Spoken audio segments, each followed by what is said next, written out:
Y'all want to see what real weaponized incompetence looks like? He was left to his own for 3 whole days, and that's it.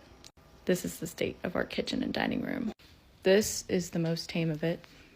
It's his computer just left open. Fine that you forgot, but do not take off your jacket. You need to go back to the store to get tomato puree. He's like, what? I say, if you don't get tomato puree, nobody in this house is eating because your sister is not going. Okay, he goes back to the store and he comes back with chopped tomatoes. Hello beautiful people, welcome back to the channel. So today we are discussing weaponized incompetence, where women have to deal with men, grown-up adults who pretend not to know how to do household chores just because they do not want to help out around the home.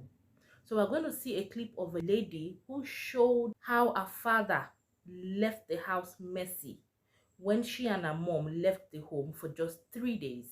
I'm going to play that clip and then we'll come back to talk about it. Y'all want to see what real weaponized incompetence looks like? Me and my mom haven't been home for 3 days. I haven't been home for longer, but he was left to his own for 3 whole days, and that's it. This is the state of our kitchen and dining room. This is the most tame of it. It's his computer just left open, but this is his mess specifically all there. Then we get over here. Of course, you can't take out the recycling. This has been there for days. This is just something that needs recycled. All his beer and stuff. More beer.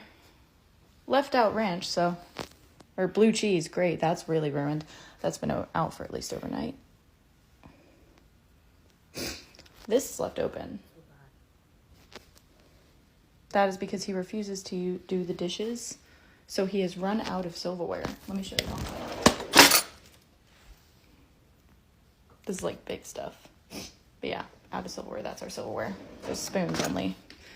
Then this paper towel roll he won't replace. My mom says to just leave it, so he has to clean it all up, because I have a theory he left this ginormous mess to punish us for not being home with him for days. So I think he did this intentionally to try to make us have to clean up after him. We will not be doing that. This is crazy work. This is the only thing that was my mom's. The rest of it is all his. It starts with the water bottles and the beer cans, but this is what happens when you leave them alone in the house to their own devices. So pick your partners wisely, people. Weaponized incompetence is very learned behavior, but sadly, a lot of women facilitate this behavior. A few years ago, I was babysitting some teenagers belonging to a woman in one of my mom's church circles. And the mother told me that she wanted her children to be more involved in domestic tasks. There are 2 boys and 1 girl, and the girl was the middle child. She also warned me that she feels as though her sons keep brainstorming ways to get the daughter to do most of the work, and she's trying to combat this. She's trying to get them to stop doing this. I said, okay. So during the day, I had noticed that every time I asked the boys to do anything, truly they would find a way for their sister to do it, despite the fact that I would tell the girl that I asked your brothers to do this, why are you doing it? Okay, we approached lunchtime and it's time for me to make some lunch. And I asked the eldest son if he could go to the store to buy tomato puree. That is a very key component of the story. He was incredibly hesitant to go and asked me if I could ask his sister to go, and I told him no, he had to do it. And obviously with me being the authority, he had to respect it. So with dragging his feet out of the door, he went to the shop to go and buy tomato puree. Now he comes back from the store with tomato passata, and he's like, you see, I got it all wrong, you should have asked my sister to go. And I said, I asked you to take a picture with your phone of the specific tomato puree I wanted you to buy so that you wouldn't forget the way you claimed you forget. And I said, it's absolutely fine that you forgot, but do not take off your jacket. You need to go back to the store to get tomato puree. He's like, what? I said, if you don't get tomato puree, nobody in this house is eating because your sister is not going. No. Okay. He goes back to the store and he comes back with chopped tomatoes. And I said, again, it's fine that you forgot the correct tomato ingredient to buy. However, you will be going back to the store to buy tomato puree. He starts getting increasingly agitated, and I said, nobody's going to be able to eat in this house unless you go, so the quicker you go, the better. He goes to the store and he finally comes back with tomato puree, and he's in a foul mood. I communicate this incident to the mum, and she holds her hands up and she now says, if I was you, I likely would have just sent my daughter or I would have gone myself. And then I explained the concept of weaponizing competence to Auntie. I explained how sometimes men mess up tasks that you ask them to do because they feel as though if they mess it up, you will never ask them to do it again. I communicated the fact that her son is very much somebody who is growing and learning every day and not a malicious man. However, if every time he messes up a task and you designate that task to your daughter or you do it yourself, you are subconsciously telling your son that actually there is a hack in navigating life. If I mess up what I'm being asked to do, then somebody else will do it. When I explained the foundation and the premises of weaponizing competence, she basically had clocked that her son had been doing this for a hot minute and she was going to work to get him to stop. And this is the thing about weaponizing competence. It is very, very, very learned. And it's up to the community to actually say, doesn't matter if you mess it up, you're going to keep doing it until you get it right. This is not laziness. This is emotional manipulation. Because are we going to say that the man doesn't know that the house he is staying is a disaster? Are we going to say he doesn't know what he's doing? No, he did not forget. It is a deliberate action. He wants to punish his wife and his child for leaving him at home for 3 days. Is he a kid that he cannot clean up after himself? He most likely feels that this task is meant for women to do, and if they left the home, he is not going to take care of that. It is a deliberate action. This man acted incapable on purpose to avoid responsibility and guilt trip his wife. We see this in most homes. Many women are frustrated from men's avoidance of task or chores around the house. When they accept to do it, they do it grudgingly and then do bad stuff. The woman will come to fix it. Some home will see that the men fold their laundry badly because they know that the wife will fix it. He comes back from work, he throws his shoes, he throws his shirt, he throws his clothes wherever because he knows that the woman will come and pick it. Grown-up adult cannot make basic, simple meal for himself unless his girlfriend or his wife comes visiting. Most times he order takeout because he cannot make something as basic as noodles. I know many women watching this right now are nodding wherever they are because they can actually relate. The sad part of it all is that some of these women nodding are also raising boys who grow up to be like these men. If you want responsible adults, you need to start training them from their young age. You need to teach boys how to be men. You don't make excuses for boys. And this is how toxic behaviors are formed. When the boy child knows that he can get away with certain behavior, he begins to do it on purpose. Boys are often not held to the same standards as women, and I understand. I understand that because the mothers just want peace, they get to let things slide. But that is not the way to go. Letting things slide creates a cycle of repeated behaviors. We see that the girls become overworked, while the boys act nonchalant, and then transfer this behavior into their relationship when they grow up.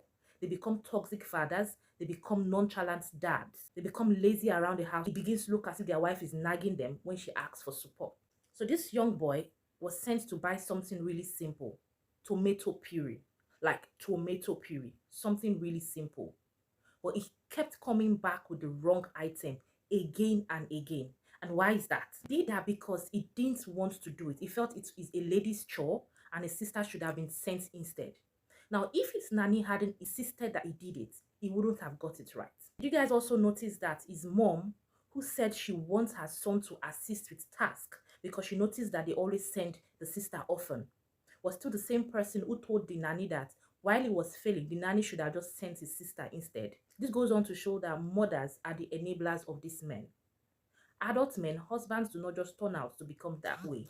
It starts from when they were younger. Their mother allowed them, their mother picked up after them, their mother influenced them to become incompetent. And then he begins to compare his wife to his mom because his mom always let things slide and took up more responsibility that is now making her look old because she overworked herself in her youth. Women need to stop making excuses for the boy child. There should be nothing like he's just a boy. If you can make excuses for boys, you should also make excuses for girls. Hold boys to the same standard you hold girls. When the boy child messes up a task, don't just go ahead and fix it for them. Send them back. Let them fix it up themselves. If they damage something or spoil a food while cooking grudgingly, don't go about fixing it for them. If it means you withholding or cutting their allowance, just so they can learn the lesson and fix what they've done, do it. That is how they learn accountability. Also, don't go about rescuing them when they cannot figure things out. Leave them, let them struggle a bit. That is how they learn confidence. When they are able to achieve tasks by themselves, that is how they learn confidence. Also, if they try to get it right, you should praise their effort. It's better they try and fail than not try at all. Don't go about saying, boys are not good at doing this. Boys are not good at chopping onions. Boys are not good at cleaning the home. Boys are not good at cleaning up after themselves. Boys are not good at cooking. It's a girl's job to cook. It's a girl's job to clean. Don't do that. Let them try, and then you praise their efforts. Whatever little step they make, praise their effort. It doesn't have to be perfect immediately, but they should at least make an attempt. And then another thing I see mothers do is rebuke the caregivers minding the kids. Try as much as possible to allow your nanny or your caregiver discipline that child. In Africa, where I came from, we always say it takes a village to raise a child. When a child does wrong, the village doesn't need to wait for the parents to come back before discipline is melted on that child. When your nanny tries to correct them, please allow it happen. Back up the people raising them. When the nanny, the teacher, or whatever caregiver that is minding your child tries to get them to cultivate the right habits, don't go about saying that that is why we pay you. Back up your child's caregiver so that the children can grow up to become responsible adults. When adults are united in disciplining the boy child grows up to know that being responsible is a life-saving skill. It becomes a responsible husband, it becomes a responsible dad, one who is mindful of what goes on in the home. And that saves his wife headache. It all starts from when they are boys. Moms can do better to train the boy child to be responsible adults. That is how we are going to be able to break the cycle of weaponized incompetence. Women will become happier and homes will become more peaceful. So guys, comment below. Let me know what you think. Subscribe, like, share, all the things. You'd see a couple of thumbnails. Click on any one that interests you and stay tuned for more videos. Thank you for watching, guys. And to my returning viewers, thank you so much for your support. I love you all. Bye. Mwah.